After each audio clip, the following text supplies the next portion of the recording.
Hello, Fiedelbogen here. To my fellow workers in the vineyard, worldwide, greetings. Today's talk is on the futility of conversing with feminists. Is there any reason to converse with the feminists whatsoever other than to dictate terms to them? And as for arguing or debating with them, what's the point? What do you hope to accomplish? To convince them of something? But why bother with that? What difference could it possibly make to your plans or mine that we should secure their agreement? How would that be any different from asking their permission? And since when does a revolution of any kind include asking the ruling power if it's okay to overthrow them? Now there's irony for you. But to state the obvious, argument with feminism is futile. The feminists are like pit bulls with lockjaw, who cannot be pried loose from their ideations and their dogmas. What do you think makes them feminists in the first place? Yes, one may certainly undertake to display by reasoned steps the folly of their doctrines, and indeed, plenty of us have talked ourselves blue in the face, or typed ourselves into carpal tunnel syndrome in the course of such efforts. Within our own community, we've grown painfully wise to all of this over the course of time.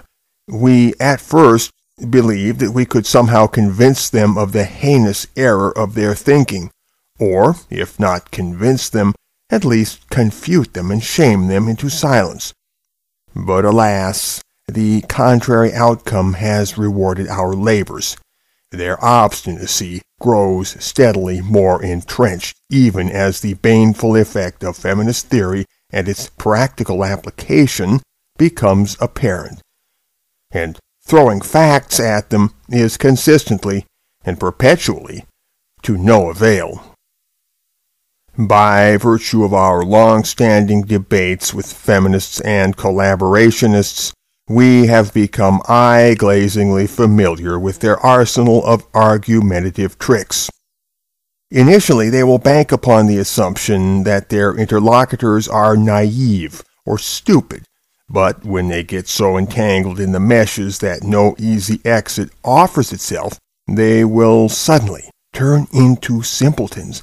They will play dumb. They will act innocent. They will pretend that they don't know what is going on.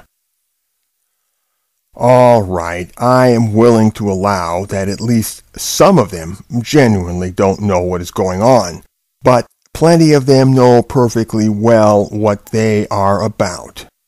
And so, feigning not to comprehend the counter-arguments of their opposition, they will slip out of their skins like molting serpents and slither away to a different sector of discussion altogether, one where they believe they hold at least a temporary advantage. In other words, they will change the subject, hoping that the abruptness of the shift will boggle the brain of their opponent and throw him off his balance. The feminists will postulate certain axiomatic platitudes, and, if you acknowledge these, they will transfer the application of such principles to fundamentally different issues on a different level of discourse. If you confront the feminists with their chicanery, they will wriggle out of it once more, and you will labor in vain to squeeze any binding statement from them, any commitment. If you try to gain a coherent grasp upon what they're saying, you will clutch only dung and quicksilver, and this will immediately squirt between your fingers and reunite with itself an instant later in the deceitful aspect of something solid. If, owing to the presence of impartial observers, the feminists feel obligated to concede your point, they will develop amnesia a day or so later, and they will repeat their former arguments as if the dialogue in question had never even happened. It will be as if you were climbing a hill of mud where you can never gain ground because you slide backward with every step you take. The feminists will respond to any brief, concise, carefully constructed statement of yours by means of the 500-gallon treatment, dumping a bewildering mass of emotionally based arguments, non-sequiturs, personal imputations, and lightning-swift logical fallacies upon you so that you are buried 10 feet deep and cannot adequately dig your way out. Your failure to do so will inspire them to declare their own victory. And if by superhuman exertion you fisk all of their words exhaustively and with nuance, they will repeat the original process through infinite rounds. And with each round, the mass of verbiage balloons bigger and bigger. And you will never win. We have learned, gradually but definitively, through hard experience infinitely repeated, to think very poorly of feminists. The vile radical ones are bad enough, but at least they lay it on the line so that you can see it plainly. Give them points for their more honest style of dishonesty.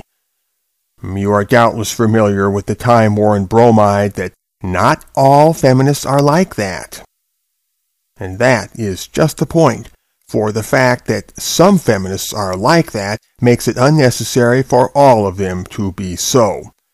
The ones who seem personable and charming are the worst, for their deceitful core is buried layers deep in further refinements of deceit, like a blanket of stale synthetic cake frosting. Their offense is simply that of complicity, on any level whatsoever, in the feminist project. Owing to such complicity, they are living a lie.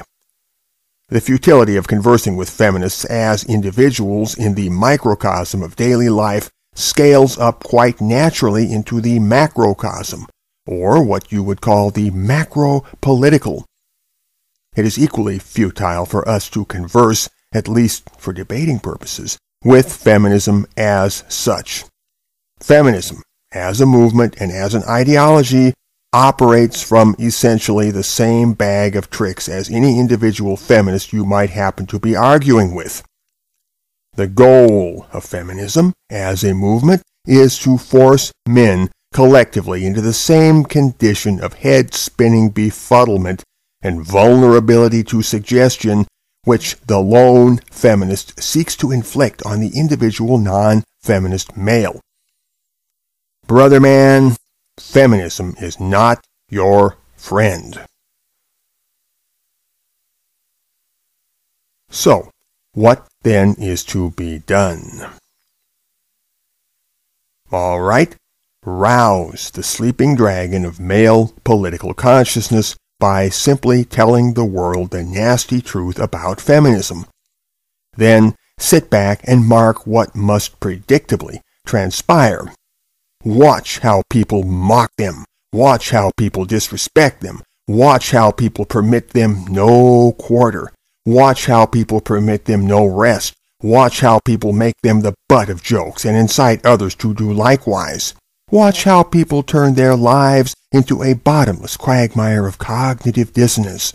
Watch how people inflict upon them a future of never-ending intellectual harassment. Watch how people set stumbling blocks upon their path. Watch how people engineer the entire culture to their detriment, even as they have done to the entire male population. Watch how the world rallies against them and places them perpetually on the defensive.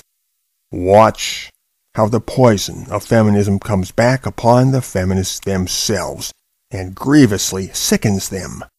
It is for the best of all concerned that matters come to pass in the fashion stated here, for any other scenario would be tangibly less desirable by virtue of the chaotic and absurdist character it would possess. We know that sweet reason and gentle persuasion are lost upon these cultic ideologues. They have relinquished their license to walk unchallenged upon planet Earth, and from henceforth, everywhere they wander, they may accordingly expect to bear a burden of cynical scrutiny and impolite queries concerning their intentions and their motivations. They have called down these troubles most abundantly upon their own heads. and I, for one, shall hold no sympathy in stock on their account. If they are wise, the feminists will learn to not call themselves feminists. They will contrive somehow to misplace that tainted word, setting it somewhere in deep storage under piles of boxes and assorted clutter where they cannot easily lay their hands upon it. This will motivate them to live honestly within the framework of the ecumenical human condition. And eventually they will learn to get along just fine without the word feminist, and possibly to embrace some more superficial form of evil, rather than one so cancerous upon the very root of life itself. Fedelbogen. Out.